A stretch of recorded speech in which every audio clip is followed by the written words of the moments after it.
ஞானகுரு அகஸ்தியனை பற்றி நாம் தெரிந்து கொள்வதற்கு எண்ணில் அடங்காத உபதேசங்கள் கொடுத்துள்ளார்கள். நமக்கு ஆயுசே பத்தாது என்று சொல்லலாம், அவ்வளவு துணுக்குகள் அதில் உள்ளது. அதுபோன்ற ஒரு முக்கியமான அம்சத்தைத்தான், அகஸ்தியனுடைய சிறப்பைத்தான் இந்த உபதேசத்திலே ஞானகுரு நமக்கு சொல்லுகின்றார்கள்.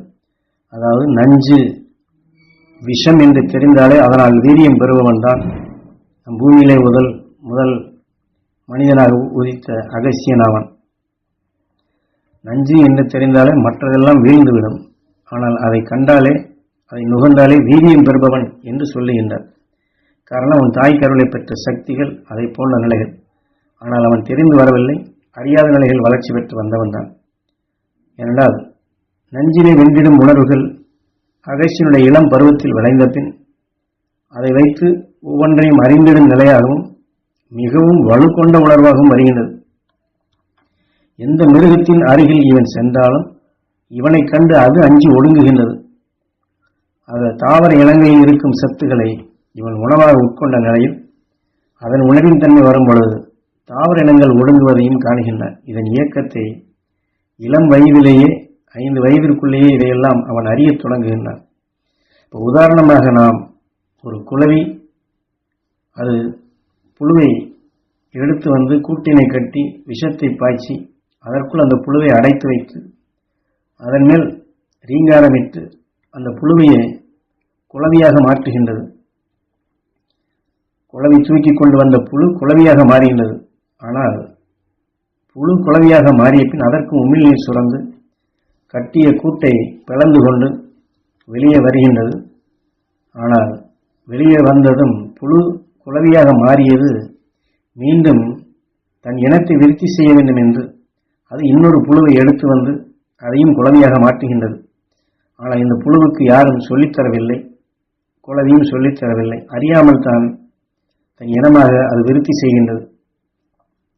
அது விஷத்தை கொட்ட வேண்டும், புழுவை குளவியாக மாற்ற வேண்டும் என்று யாரும் அதற்கு சொல்லித்தரவில்லை.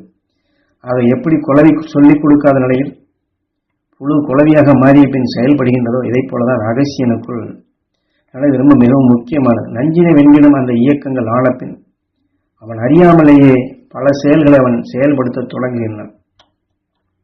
விஷத்தை ஒடுக்கும் தன்மையாக அவனுக்குள் வருகின்றது. நமக்கெல்லாம் விஷத்தை நுகரத் தொடங்கினாலே மயக்கம் வந்துவிடும். ஆனால் விஷச்செடியின் அருகில் சென்றால் அகஸ்தியன் மீண்டும் வீரியம் அடைகின்றான், வலுவடைகின்றான்.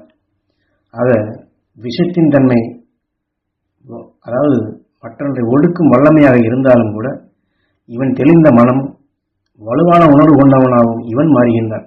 5வது வயது வரப்படும் பொழுது புவியின், அதாவது நம் பூமி வடதுருவத்தின் வழியாக எத்தகைய சக்திகளை தனக்குள் இழுத்துக் கொள்கின்றது, ஈர்ப்பின் தன்மை எப்படி வருகிறது என்று, பூமி அதற்கு வேண்டிய ஆகாரத்தை எப்படி எடுக்கிறது என்பதை உற்று நோக்குகின்றான், அறிகின்றான். ஆக வான இயலை இளம் பருவத்திலேயே கண்டுணர்கின்றான். இந்த பிரபஞ்சத்திலிருந்து பூமி துருவ பகுதி வழியாக விண்ணினுடைய ஆற்றல் எவ்வாறு கவர்கின்றது என்பதை காணுகின்றான், உணர்கின்றான். உணர்ந்தாலும் விஷத்தின் தன்மைதான் விண்ணிலிருந்து வருகின்றது, தாவரங்களும் விஷத்தின் உணர்வின் செயலாகவே வளர்கின்றது என்பதையும் அறிகின்றான். ஆனால் விஷத்தின் இயக்கம்தான் ஆதிசக்தி என்று சொல்வது. அதிலிருந்து தோன்றியதான் வெப்பம், காந்தம், மனம், உணர்வு, இதையெல்லாம் 5 புலன் அறிவு கொண்ட நிலைகளாக விஷத்திலிருந்து தான் சகலம் ஓடுகிறது. அது இதையெல்லாம் அவன் ஆரம்ப நிலையிலே காணுகின்றான், உணர்கின்றான். ஆனாலும் தாவர இனங்களுக்கு செல்லும் அத்தகைய சக்திகளை நேரடியாக இவன் நுகர்கின்றான். தன் உணர்வினை ஒளியாக மாற்றக்கூடிய அணுக்களாக அவன் உருப்பெறச் செய்கின்றான். அந்த திறன் அவன் பெறுகின்றான். துருவத்தை அவன் உற்று நோக்கும் பொழுது பிரபஞ்சத்தின் இயக்கத்தையும் அண்டத்தின் இயக்கத்தையும் அவன் காணத் தொடங்குகின்றான், அறியத் தொடங்குகின்றான். அவை இருண்ட நிலையிலிருந்து அகண்ட அண்டங்கள் எப்படி உருவானது என்ற உண்மைகள் அனைத்தையுமே அகஸ்தியன் அவன் வெளிப்படுத்திய பேருண்மைகள் தான், அவன் கண்டறிந்த உணர்வுகள் தான். விஷத்தினுடைய ஆற்றல் உருவாகும் பொழுது விஷத்தினுடைய அளவுகோலையும் அந்த விஷம் எப்படி உருவாகின்றது என்ற நிலையும் முதலில் நம் பூமியிலே முதல் மனிதன் இந்த ஆற்றலை, அந்த உண்மைகளை அறியத் தொடங்குகின்றான், வெளிப்படுத்தவும் செய்கின்றான். உணர்வலைகளாக, மூச்சலைகளாக. அது அகண்ட அண்டம் எப்படி இருந்தது, எப்படி வளர்ந்தது என்று அந்த துருவத்தின் வழியாக அவன் உற்று நோக்கும் பொழுதே இதையெல்லாம் காணத் தொடங்குகின்றான்.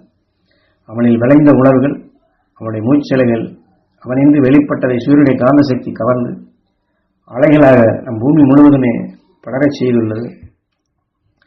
அதை சந்தர்ப்பத்தால் இந்த பூமியில் வாழ்ந்த மனிதர்கள் யாரெல்லாம் இதை அறிய விரும்புகின்றனர், நுகர நேர்கின்றதோ அந்த அறிவின் வளர்ச்சி அவர்களுக்குள்ளும் அது புகழப்பட்டு அவர்களும் தெளிந்த நிலை பெறுகின்றனர்.